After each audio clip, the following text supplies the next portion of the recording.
బాడుగ కట్టినందుకు సచివాలయ కార్యాలయానికి తాళం వేసిన ఇంటి యజమాని. సచివాలయ కార్యాలయాన్ని కమిషనర్ ఆదేశాలతో పోలీసుల సహాయంతో తాళాలు పగలగొట్టి ఫర్నిచర్ తీసుకెళ్లిన మున్సిపల్ సిబ్బంది.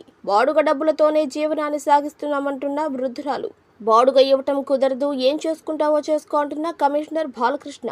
వైఎస్ఆర్ కాంగ్రెస్ పార్టీ అధికారంలోకి వచ్చాక గ్రామ స్థాయిలో ప్రజల సమస్యలు తీర్చేందుకు ప్రత్యేక జీవో తీసుకుని వచ్చి నిరుద్యోగులకు ఉద్యోగాలిచ్చి కొన్ని సచివాలయాలు ప్రభుత్వ భవనాలలో, మరికొన్ని సచివాలయాలు ప్రైవేట్ అద్దె భవనాలలో ఏర్పాటు చేయడం జరిగింది.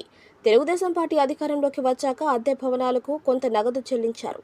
బొచ్చిరెడ్డిపాలెంలోని ఇరిగేషన్ బంగ్లా వెనుక వైపు ఉన్న సచివాలయానికి 9 నెలల అద్దె కట్టకపోగా సచివాలయాన్ని ఖాళీ చేస్తామని సచివాలయ సిబ్బంది మున్సిపల్ అధికారులు చెప్పి రాత్రి సమయంలో సామాన్లు తరలించే తరుణంలో వృద్ధురాలు అడ్డుకుని ఇంటికి తాళాలు వేసి నాకు ఇవ్వాల్సిన బాడుగ డబ్బులు చెల్లించి మీ వస్తువులు తీసుకుపోవాల్సిందిగా తెలిపింది. దీంతో మున్సిపల్ అధికారులు సచివాలయ సిబ్బంది వస్తువులు అక్కడే వదిలేసి వెళ్లారు. వస్తువులు అద్దె భవనంలో వదిలేసి 8 నెలలు గడిచింది. విషయంపై జిల్లా కలెక్టర్ను బాధితులు కలవక వెంటనే స్పందించిన కలెక్టర్ ఆమె సమస్యలు పరిష్కరించాలని కమిషనర్ కు ఆదేశాలు జారీ చేసి వృద్ధురాలికి ఇవ్వాల్సిన బాడుగ డబ్బులు ఓ వారం క్రితం వృద్ధురాలు అకౌంట్లో జమ అయ్యాయని తెలిపింది. అయితే సచివాలయంలోని సామాన్లు 8 నెలల నుండి అక్కడే ఉంచేయటం వల్ల ఆమెకు మరో 8 నెలలు ఎవరికి బాడుగ ఇవ్వలేకపోయామని, ఆ 8 నెలల డబ్బులు కూడా తనకిచ్చి కరెంటుకు సంబంధించిన మీటర్లు కూడా మార్చి మాకు న్యాయం చేయాలని కమిషనర్ ని వేడుకోగా ఆయన వృద్ధురాలు పట్ల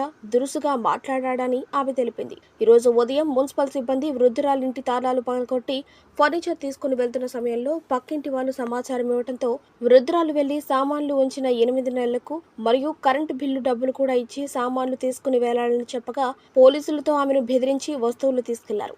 ప్రజలకు సేవ చేయాల్సిన అధికారులే ప్రజలను మోసం చేస్తే నా బాధ ఎవరితో చెప్పుకోవాలని వృద్ధురాలు కన్నీరు పర్యంతమయ్యారు. వృద్ధురాలు మీడియాతో మాట్లాడుతూ కమిషనర్ బాలకృష్ణ వద్దకు బాడుగ డబ్బులు ఇవ్వాలని అడగటానికి వెళితే కనీసం మనిషిలాగా చూడకుండా వయస్సుతో నిమిత్తం లేకుండా మాట్లాడుతున్నారని ఆవేదన వ్యక్తపరిచారు. బాడుగ ఎగ్గొట్టి తాళాలు పగలగొట్టి కరెంటు బిల్లు కూడా కట్టకుండా సామాన్లు తీసుకువెళ్తూ వారికి సంబంధించిన తాళాలను వేసి వెళ్లారని, ఇంటి లోపల మా వస్తువులు కొన్ని ఉన్నాయని అవి ఉన్నాయా లేవా చూసుకోవడానికి కూడా లేకుండా వారి వద్ద తెచ్చుకున్న తాళాలను వేసి వెళ్లారని వృద్ధురాలు ఆవేదన వ్యక్తపరిచారు. జిల్లా కలెక్టర్ స్పందించి న్యాయం జరిగేలా చర్యలు తీసుకోవాలని ఆమె ప్రాధాయపడ్డారు.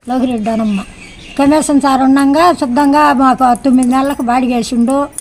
బాడిగేసి మీకు అన్నీ ఒకదించిపోతానమ్మా, కరెంటు బిల్లు 45,000 కట్టాల్సి వచ్చింది. ఏళ్ళకి ఇంటి బాడికి వచ్చేళ్ళకి 45,000 కరెంటు బిల్లు కట్టాలా. ఇంటి కింద మార్చేదానికి మీటర్లు కూడా 2 మారుస్తానని చెప్పిండు.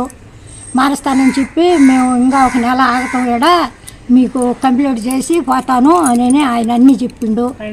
ఈయన వచ్చిన ఈయన క్యాన్సర్ అయిపోయాకే వాళ్ళు ఆడికి మారిపోయి ఉన్నారు. వెళ్ళలేరు, ఈ కమిషన్ సార్ వచ్చేళ్ళకి వెళ్ళలేరు. వాళ్ళు మారిపోయినాక ఇప్పుడు 8 నెలలు ఆపారు.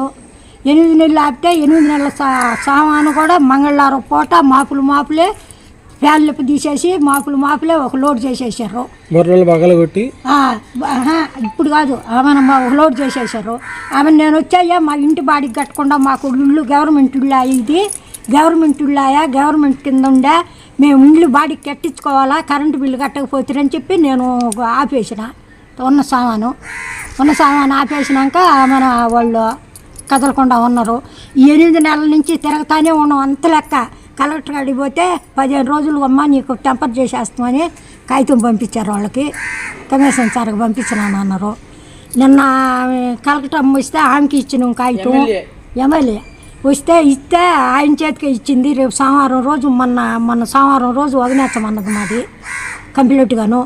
ఆయన కాడికి పోతే ఏందో పిచ్చుకోకబడ్డట్టు పైన పడుతున్నాడు. ఆయన మాట కూడా చెప్పాలి. అదే ఉంటే పోలీసు వాళ్ళ చేత ఫోన్ చేపించేది, పోలీసు వాళ్ళ చేత బెదిరించేది.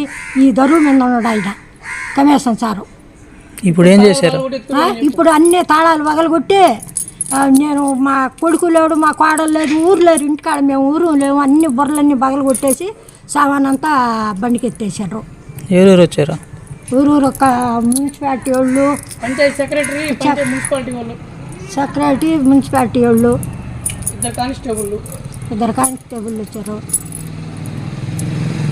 ఇప్పుడు కరెంటు బిల్లు ఇంకా 1700 ఇవ్వాలా, ఆడికి లెటర్ పంపించాలా కరెంట్ వచ్చినట్టుగా కరెంటు బిల్లు. వాళ్ళు వచ్చి మాకు ఇంటి కింద మారవాలా, మీటర్లు మారవాలా. మాకు ఏది కాకుండా చేశారు. మేము తిరగతానే ఉన్నాం, అప్పుడు ఆయన అంత లెక్కకి తిరగతానే ఉన్నాం. పగలు కొట్టి వాళ్ళ తాళాలు మళ్ళీ సామానంతా తీసుకొని పై తాళాలు వేసుకొని వెళ్ళిపోయారు. నోటీస్ అంటించిపోయారు.